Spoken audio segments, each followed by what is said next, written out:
where I found the deepest hooks into how powerful this can be for somebody is when you talk about trauma. And you've talked about how people experience a traumatic event, but they then basically rehearse it, and how that then has this knock-on effect. So what is that? Why do people find it so hard to get past trauma? Well, the stronger the emotional reaction you have to some experience in your life, the higher the emotional quotient, the more you pay attention to the cause. And the moment the brain puts all of its attention on the cause, it takes a snapshot, and that's called a memory.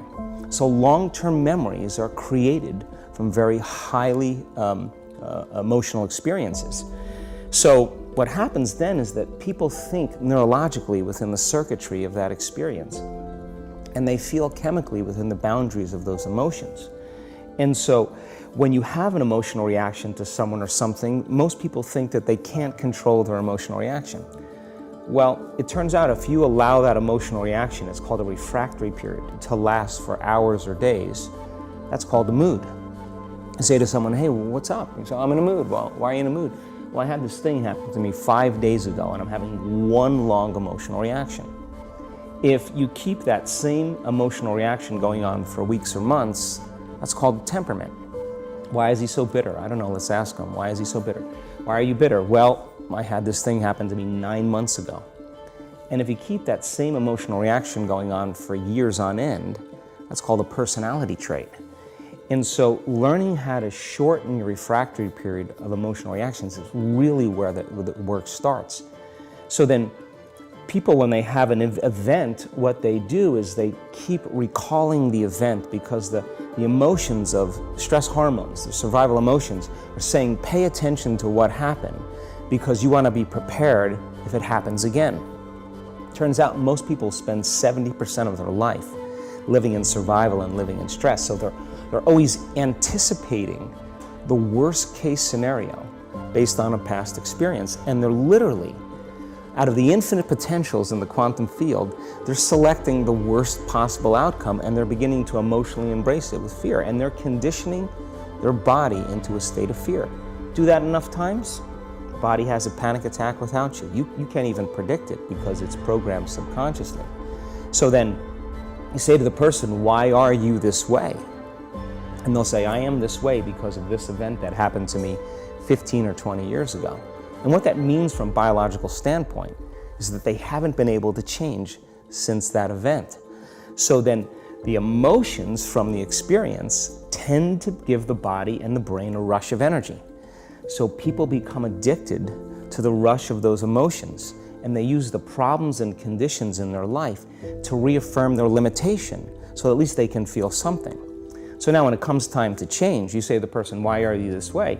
Well, every time they recall the event, they're producing the same chemistry in their brain and body as if the event is occurring, firing and wiring the same circuits and sending the same emotional signature to the body. Well, what's the relevance behind that? Well, your body is the unconscious mind. It doesn't know the difference between the experience that's creating the emotion and the emotion that you're creating by thought alone. So the body's believing it's living in the same past experience 24 hours a day, 7 days a week, 365 days a year. And so then when those emotions influence certain thoughts, and they do, and then those thoughts create the same emotions, and those same emotions influence the same thoughts, now the entire person's state of being is in the past. So then the hardest part about change is not making the same choices you did the day before, period. And the moment you decide to make a different choice, get ready, because it's going to feel uncomfortable. It's going to feel unfamiliar. There's going to be some uncertainty. Why does it feel so uncomfortable? Is it because of the neurons that fire together wire together, so there's like an easiness to that loop, just because literally, and you've talked very eloquently about this, the way that the neurons connect in the brain, how rapidly, I've seen you show footage of how rapidly those connections happen, which is pretty incredible. Is that what makes it so discomforting for people? I think that the bigger thing is that we keep firing and wiring those circuits. They become more hardwired. So you have a thought, and then the program runs. but it's the emotion that follows the thought. If you have a fearful thought, you're going to feel anxiety. The moment you feel anxiety, your brain's checking in with your body and saying, yeah, you're pretty anxious. So then you start thinking more corresponding thoughts equal to how you feel.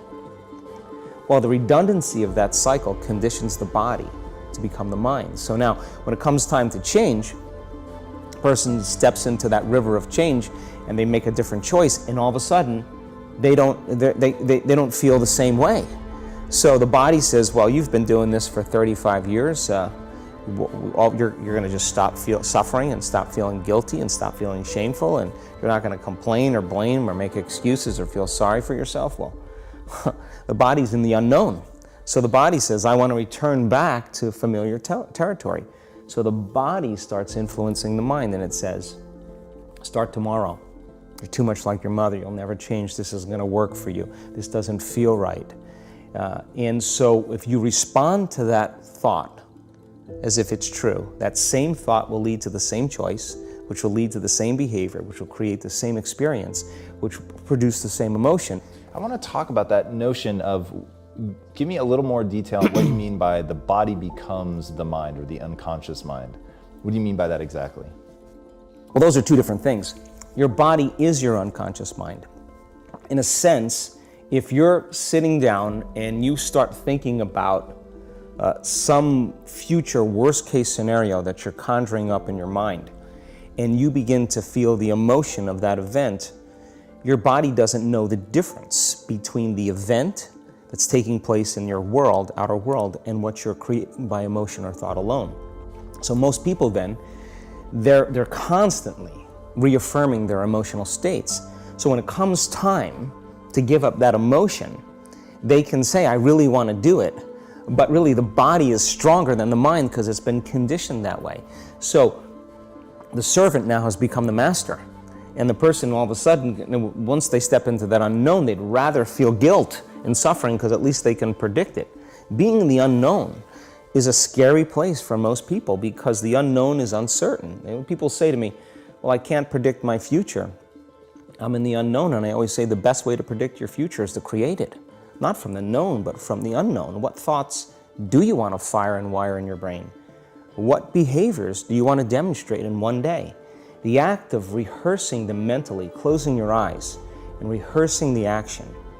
Rehearsing the reaction of what you want, or the action? Yeah, the action of what you want. By closing your eyes and mentally rehearsing some action. If you're truly present, the brain does not know the difference between what you're imaging and what you're experiencing in 3D world. So then you begin to install the neurological hardware in your brain to look like the event has already occurred. Now, your brain is no longer a record of the past. Now it's a map to the future. And if you keep doing it, priming it that way, the hardware becomes a software program, and who knows, you just may start acting like a happy person. And then I think the hardest part is to teach our body emotionally what the future will feel like ahead of the actual experience. So what does that mean? You can't wait for your success to feel empowered. You can't wait for your wealth to feel abundant. You can't wait for your new relationship to feel love, or your healing to feel whole. I mean, that's the old model of reality, of cause and effect, waiting for something outside of us to change how we feel inside of us. And when we feel better inside of us, we pay attention to whoever or whatever caused it. But what that means then is that from the Newtonian world is that most people spend their whole life living in lack, waiting for something to change out there. What do you mean the Newtonian world? The Newtonian world is all about the predictable. It's all about predicting a future. But the quantum model of reality is about causing an effect. The moment you start feeling abundant and worthy, you are generating wealth. The moment you're empowered and feel it, you're beginning to step towards your success. The moment you start feeling whole, your healing begins. And when you love yourself and you love all of life, you'll create an equal. And now you're causing an effect. And I think that's the difference between living as a victim in your world, saying, I am this way because of this person or that thing or this experience. They made me think and feel this way. When you switch that around, you become a creator of your world, and you start saying, my thinking and my feeling is changing an outcome in my life. And now that's a whole different game, and we start believing more that we're creators of reality. So how do we go from, okay, I have this negative emotion, it's controlling my life, it's got me in this cycle of I think about this emotion, which triggers a chemical reaction, which trains my body to feel that way, which makes it easier, more likely I will do it again. And so now I'm in this vicious cycle. And unconscious, and it's unconscious. Right. And you said, does your thinking create your environment, or does your environment create your thinking? Which I thought was really, really interesting. So how do we then go from that, like mechanistically, to begin this visualization process of something that's empowering? It's me in a different state. It's my future self. Is it meditation? Is it, what does that look like? If you're not being defined by a vision of the future, then you're left with the old memories of the past, and you will be predictable in your life. And if you wake up in the morning and you're not being defined by a vision in the future, as you see the same people and you go to the same places and you do the exact same thing at the exact same time, it's no longer that your personality is creating your personal reality. Now your personal reality is affecting or creating your personality. Your environment is really controlling how you think and feel unconsciously, because every person, everything, every place, every experience has a neurological network in your brain. Every experience that you have with every person produces an emotion. So some people will use their boss to reaffirm their addiction to judgment. They'll use their enemy to reaffirm their addiction to hatred. They'll use their friends to reaffirm their addiction to suffering. So now they need the outer world to feel something. So to change then is to be greater than your environment, to be greater than the conditions in your world. And the environment is that seductive. So then why is meditation the tool? Well, let's sit down, let's close our eyes. Let's disconnect from your outer environment. So if you're seeing less things, there's less stimulation going to your brain. If you're playing soft music or you have earplugs in, less sensory information coming to your brain, so you're disconnecting from your environment. If you can sit your body down and tell it to stay like an animal, stay right here. I'm going to feed you when we're done. You can get up and check your emails, you can do all your texts, but right now, you're going to sit there and obey me. So then, when you do that properly, and you're not eating anything or smelling anything or tasting anything, you're not up experiencing and feeling anything, you would have to agree with me that you're being defined by a thought, right? So when the body wants to go back to its emotional past, and you become aware that your attention is on that emotion, and where you place your attention is where you place your energy, you're siphoning your energy out of the present moment into the past, and you become aware of that. And you settle your body back down in the present moment, because it's saying, well, it's 8 o'clock. You normally get upset because you're in traffic around this time. And here you are sitting, and we're used to feeling anger, and you're off schedule. Oh, it's 11 o'clock, and you usually check your emails and judge everybody. Well, your body's looking for that predictable chemical state.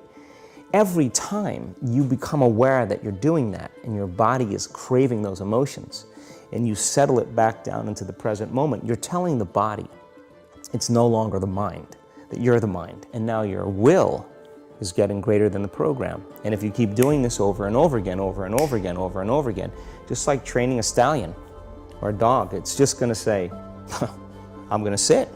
And the moment that happens, and the body's no longer the mind, when it finally surrenders, there's a liberation of energy. We go from particle to wave, from matter to energy, and we free ourselves from the chains of those emotions that keep us in the familiar past. And we've seen this thousands of times. In fact, we can actually predict it now on a brain scan.